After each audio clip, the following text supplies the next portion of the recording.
Hello दोस्तों। आज programming series के ट्यूटोरियल में आज देखेंगे कि हम स्ट्रिंग को रिवर्स कैसे करते हैं यूजिंग सी लैंग्वेज, क्योंकि ये बहुत ही फ्रिक्वेंटली आस्क्ड इंटरव्यू क्वेश्चन है जो एम्बेडेड इन सॉफ्टवेयर इंजीनियर में बहुत ज़्यादातर पूछा जाता है कि हमारे पास कोई अगर स्ट्रिंग है तो उसे हम रिवर्स कैसे करेंगे। तो उसकी लॉजिक हमको बताना पड़ता है कि सी लैंग्वेज में हम उस स्ट्रिंग को रिवर्स कैसे करेंगे। तो जनरली स्ट्रिंग फर्स्ट अगर आप पॉइंटर का कॉन्सेप्ट आपका क्लियर नहीं है तो आपको पॉइंटर का कॉन्सेप्ट क्लियर करना पड़ेगा इस सीरीज़ को देखने से पहले।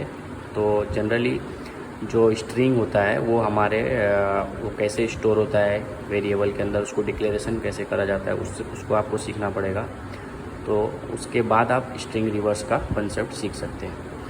तो जनरली स्ट्रिंग जो है वो कैसे स्टोर होता है, जैसे हम डिक्लेयर करते हैं तो वो मेमोरी के अंदर जो सीपीयू है हमारा कंप्यूटर, वो स्ट्रिंग को कैसे स्टोर करता है।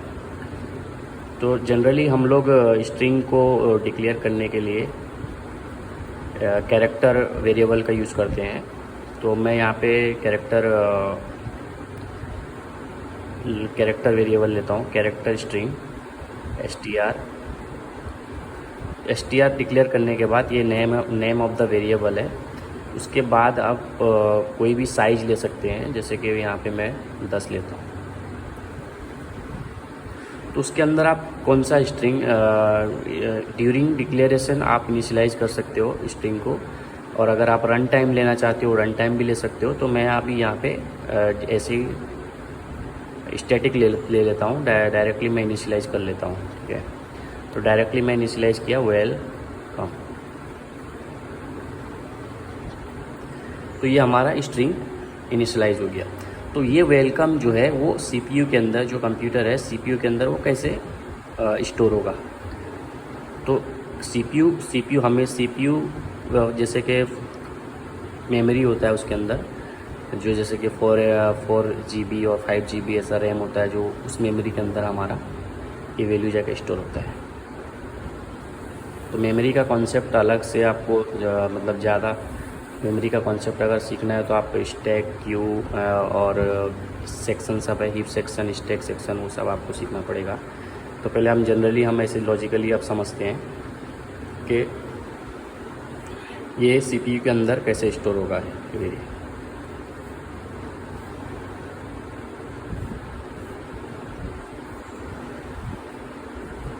WELCOME।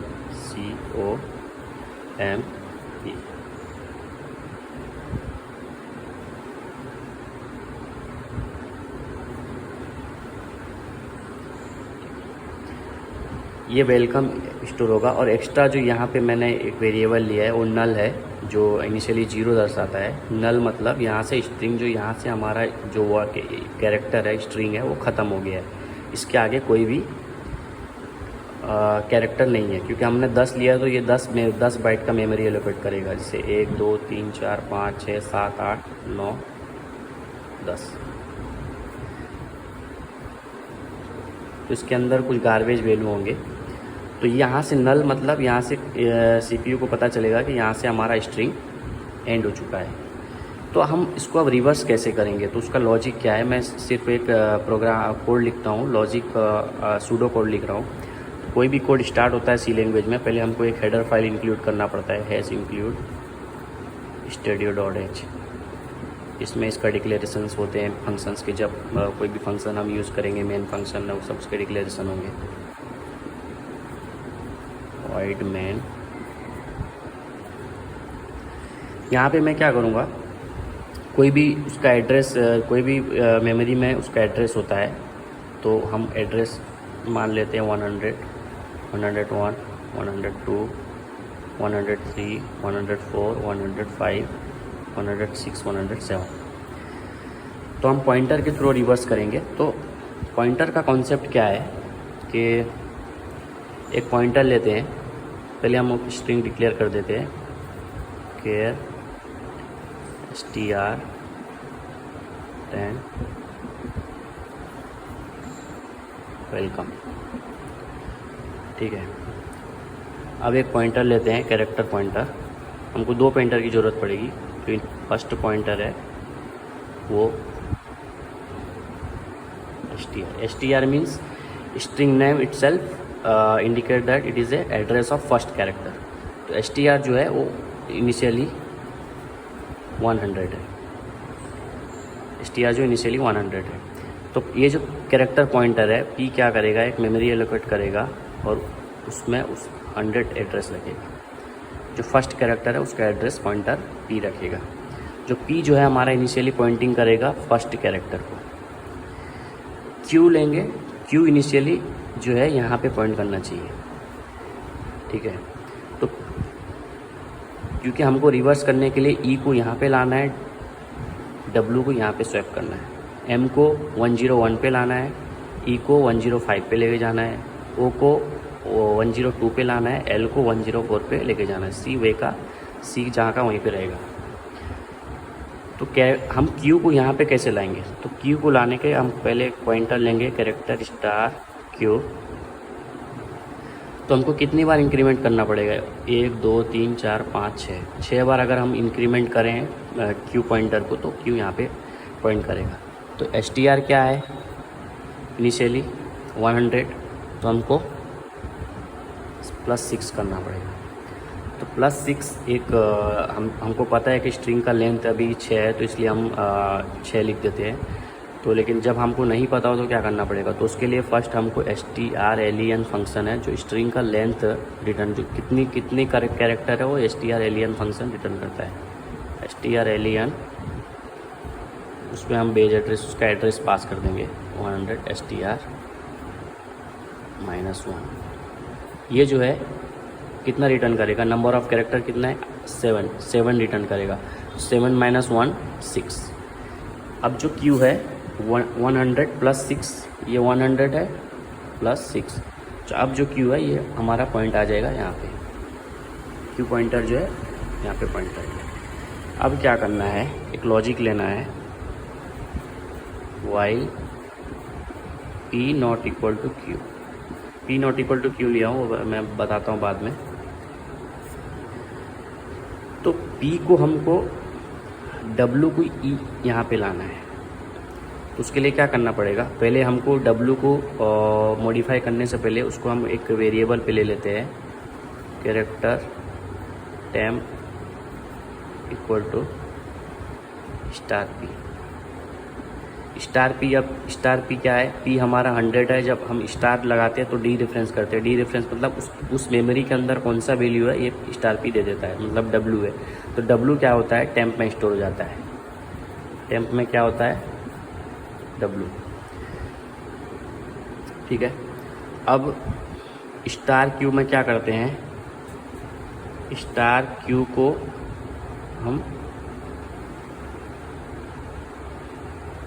स्टार p दे देते हैं। स्टार p क्या है, स्टार p है w, स्टार q क्या है e, ठीक है। स्टार q को असाइन करने से पहले यहाँ पे स्टार q का वैल्यू ले लेते हैं, क्योंकि हम यहाँ मॉडिफाई कर रहे हैं।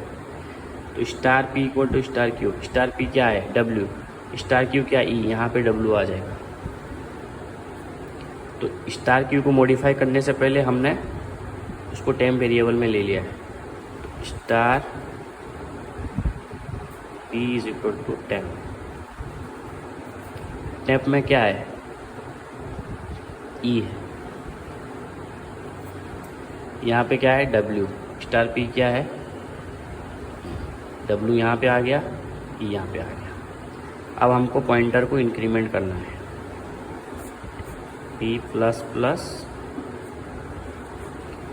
q पॉइंटर है उसे डिक्रीमेंट करना है, q माइनस माइनस। p जो है अब यहाँ पे पॉइंट करेगा, p प्लस प्लस के बाद q जो है यहाँ पे आ जाएगा। अब यहाँ पे फिर कंडीशन चेक होगा, p not equal to q, q क्या है 101 नॉट इक्वल टू q क्या है 105, कंडीशन ट्रू।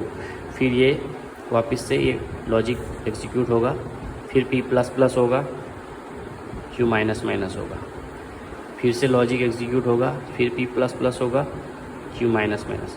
एक टाइम आएगा p और q दोनों सेम लोकेशन पे पॉइंट कर रहे होंगे, तो उस टाइम में p 103 Q 103। अब P not equal to Q, 103 not equal to Q, तो कंडीशन फॉल्स, कंडीशन फॉल्स, तो ये लूप हमारा एंड हो जाएगा।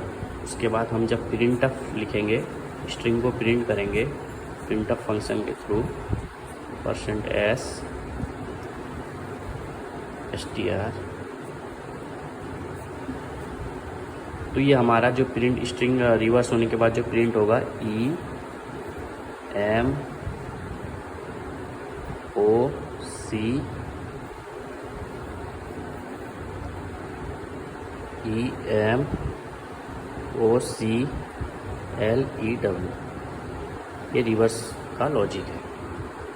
आई होप ये वीडियो आपको समझ में आया हो, और अगर आपको समझ में आया हो तो ज़रूर कमेंट करके बताएं इसमें कहीं ऐसा लॉजिक कहीं गलत है, तो आप कमेंट सेक्शन में कमेंट करके बता सकते हैं। Thank you.